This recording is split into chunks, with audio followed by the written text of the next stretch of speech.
Well, in order to join the European Economic Community, the EEC as it then was, the Irish constitution had to be changed because, of course, joining this European integration process meant that laws made in Brussels had to be applied in Ireland, and the Irish constitution had to be changed in order to do that.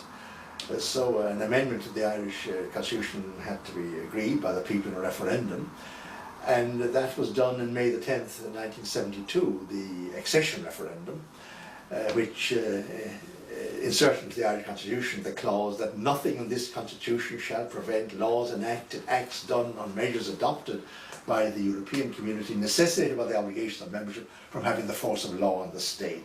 So there was that was the referendum question, and in the lead up to the referendum there was a very vigorous debate in the state, all over the country, the south anyway, about the issue, and our study group and defence campaign sought to provide information to all the various groups on the no side, and that has been the character of my involvement in various other campaigns of a similar kind since.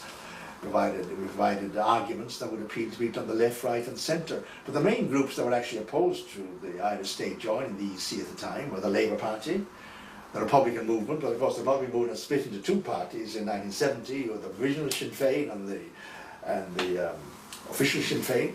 Both opposed the membership of the EEC, and the Irish Congress of Trade Unions was also opposed in that referendum. The late Rory Roberts, who was General Secretary, was very much against the state joining the EEC. And so there were these diverse groups, and there was an overall coordination committee which was meet on the top floor of Liberty Hall, and I used to represent the Common Market Defence campaign.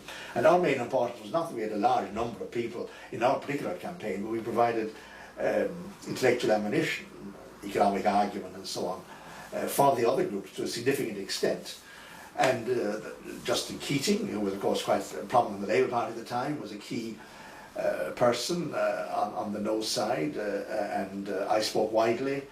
Must have had a couple of dozen meetings at least around the country, arguing with the late Dr. Gareth Fitzgerald, who of course Gareth had set up the European movement in Ireland, which was the main lobby group analogous to ours, pushing European integration. He was not yet a TD or a senator, not to mind Taoiseach at that time. He was only a young rising politician or academic.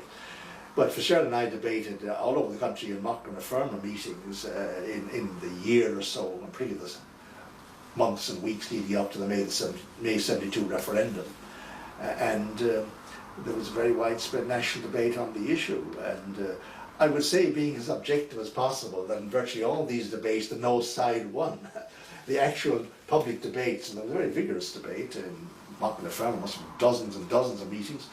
But when it came to the actual polling station, I think the people said, well, if Fianna Fáil and Fine Gael are in favour of these two parties which have always been at one another's throats in Irish elections, and they both agree that we should sign up to this European community, we should do so. So the yes vote was very much the same as the combined Fianna Fáil and Fine Gael vote, and the no vote was more or less the same as the Labour Party vote at the time, and various Republican votes and so on.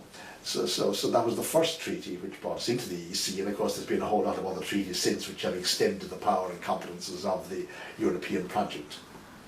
You mentioned Justin Keating. Who else was involved in the campaign with you? Well, in our part of it, Dalton Kelly was our full-time organiser for a period. It was Raymond Crotty, the economist, was very much, he produced a detailed study of the effects on Irish agriculture of EEC membership. The financier and businessman Emmett O'Connell, who's still around, wrote a pamphlet on monetary union. So our group produced pamphlets and, as I said, provided a lot of the political and the economic argumentation on the no side, and Gareth Fitzgerald and his European movement did so on the yes side. Father McDyer, who was of course very prominent because of his involvement in Glencullen and was very much a spokesman on the no side as well, and they had a special late show devoted to a trial of the action, a trial of the issue, with 3 people on one side and 3 people on another on one occasion.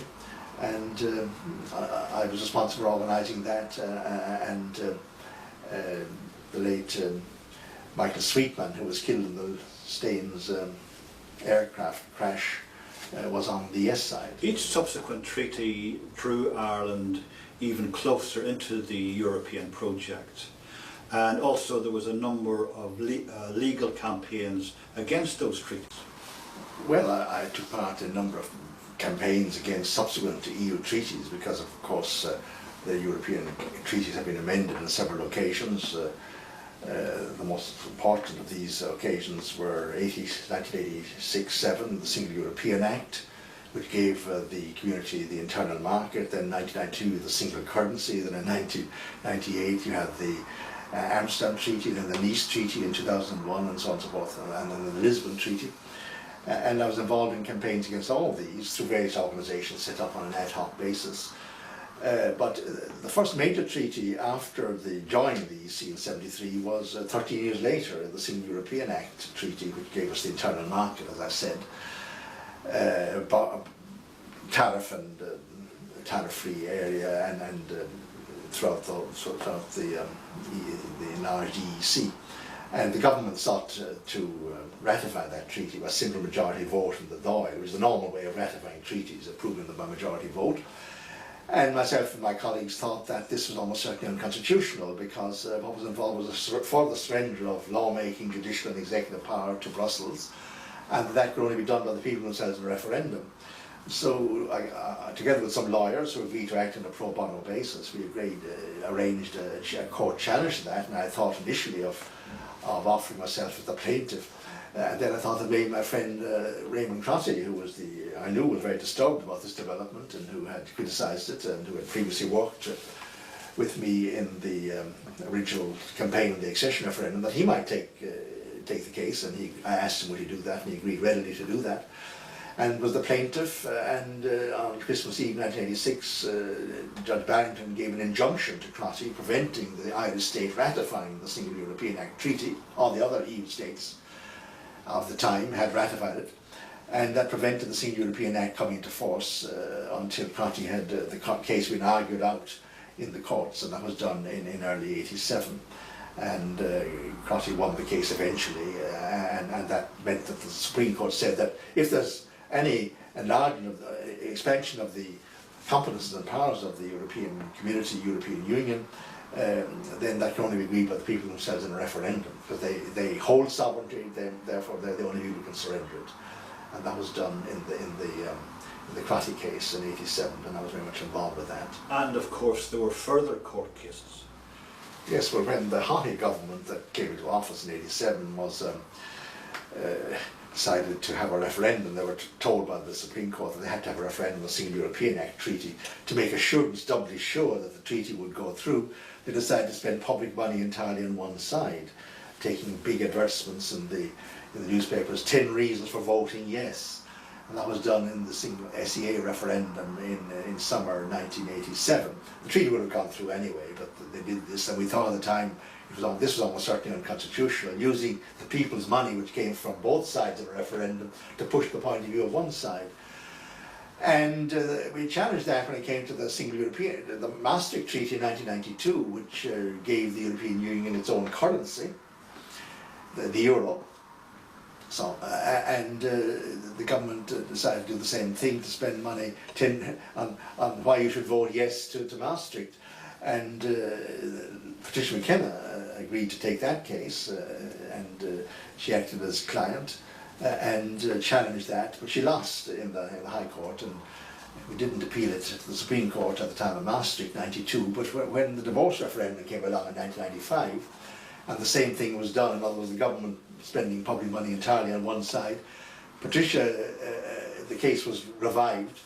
And even though Patricia McKenna was herself in favour of divorce, and her party, the Green Party, was in favour of it, she thought it was wrong to spend public money on one side solely, which was the government was doing. And so we revived the original Maastricht Treaty challenge, and the Supreme Court decided that in the context of the 1995 divorce referendum, though we weren't involved in the divorce issue as such, and as I said, Patricia and her party were on the yes side rather than the no, the court decided that, the Supreme Court decided that it was wrong to spend public money in a one-sided fashion referendum. Therefore, no public money has been spent in pushing a particular point of view from then on. And then some years later, in 2000, I took a case myself about the allocation of broadcasts, because in these successive EU and other referendums, the government used to grant extensive broadcasting time to the political parties, free broadcast, political party broadcasts, and if all the political parties were on one side, you got a whole spate of vote yes broadcasts, and we thought this was very unfair. And I took a case on my own account there where I was the plaintiff, and we won that in 2000. And the Supreme Court said if there aren't free broadcasts or uncontested broadcasts in referendums, they must be on an equal basis, either 50-50 for both sides. And of course, no broadcast at all covers that point. And in general, in referendums, since there have been no free broadcasts and no political party broadcasts. But that was a question of fair referendum practice. But our involvement in the McKenna case and my own case arose really from our concern about these EU referendums and unfair practices therein. Thank you very much, Tony, for that. That was very interesting. These issues are still relevant and still important, and I'm sure we'll talk again. Thank you very much, and you're very welcome indeed.